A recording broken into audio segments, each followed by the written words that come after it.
நண்பர்களே, இன்னைக்கு காலையில் 6 மணிக்கெல்லாம் எழுந்திரிச்சிட்டு மணக்கமான காஃபி குடிச்சிட்டு நாட்டு நடப்பெல்லாம் கேட்டுட்டு இருந்தேன். காஃபி குடிச்சு முடிச்சுட்டு எங்கள் வீட்டில் இருக்க நீர்வாழ் உயிரினங்களுக்கெல்லாம் ஃபுட்டு போட்டுட்டு இருக்கையில் தூரத்துலேருந்து ஒரு குரல். என்னடான்னு பார்த்தா எங்கள் அம்மா போய் முட்டை வாங்கிட்டு வான்னு சொன்னாங்க. சரி, முட்டை வாங்க கிளம்பிட்டேன். 20 ரூபாய் கொடுத்துட்டு 3 முட்டை வாங்கிட்டு வான்னு சொன்னாங்க. அங்கே போய் கேட்டால் தம்பி ஒரு முட்டை 7 ரூபாப்பா அப்படின்னாங்க. என்னது 7 ரூபாய்ன்னு கேட்டதுக்கு தம்பி இப்போ 50 பைசா இறங்கியிருக்கு அப்படின்னாங்க. ஓகே, 2 முட்டை தாங்கன்னு வாங்கிட்டு வந்துட்டேன். பொறுப்பாக உடைக்காமல் கொண்டு வந்து எங்கள் அம்மா கையில் சேர்த்திட்டேன். உடைக்காமல் கொண்டு வந்து சேர்த்துனதுக்கு எங்கள் அம்மா 5 ரூபா டிப்ஸ் கொடுத்தாங்க.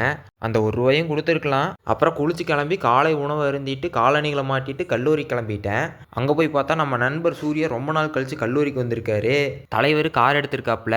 கார் எடுத்ததுக்கு ட்ரீட் கொடுப்பாருன்னு எதிர்பார்த்தேன். அந்த எதிர்பார்ப்பு ஏமாற்றத்தில் முடிஞ்சிருச்சு.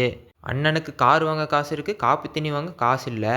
நாங்கள் காஃபி வாங்க போன கேப்பில் கொஞ்சம் ஒரு பொண்ணை கரெக்ட் பண்ணி கடலை போட்டுட்டு இருந்தாப்புல. இவர் தான் நம்ம பேபி. உன் பேர் என்ன? பேபி. பேதியா? யாரும் கிட்ட கழுவி பேதி இல்ல பேபி. பேபியா? பையனுக்கு ரொம்ப நாளாக தாடி வளரல. இப்போதான் தாடி எட்டி பார்க்குதுன்னு தடவி பார்த்துட்டு இருக்காரு. அப்புறம் காலேஜில் கிளாஸ்லாம் அட்டன் பண்ணிட்டு வீட்டுக்கு வந்து அட்டாமிக் ஹேபிட்ஸில் 5 பேஜஸ் ரீட் பண்ணிட்டு எப்பவும் போல் கோல்டில் சார்ட் அனலைஸ் பண்ண ஸ்டார்ட் பண்ணேன். ஆஸ் யூஷுவல் இன்றைக்கும் 1 hour டைம் ஃப்ரேமில் சார்ட் அனலைஸ் பண்ணிட்டு 5 minutes டைம் ஃப்ரேமில் செல் என்ட்ரி கொடுத்துட்டேன். ஆனால் இன்னைக்கு நமக்கு நட்டமாயிருச்சு. ஓகே, பரவாயில்லன்னு இன்னைக்கான எடிட்டிங் ஒர்க்லாம் முடிச்சுட்டு தூங்க போயிட்டேன். நாளை சந்திப்போம்.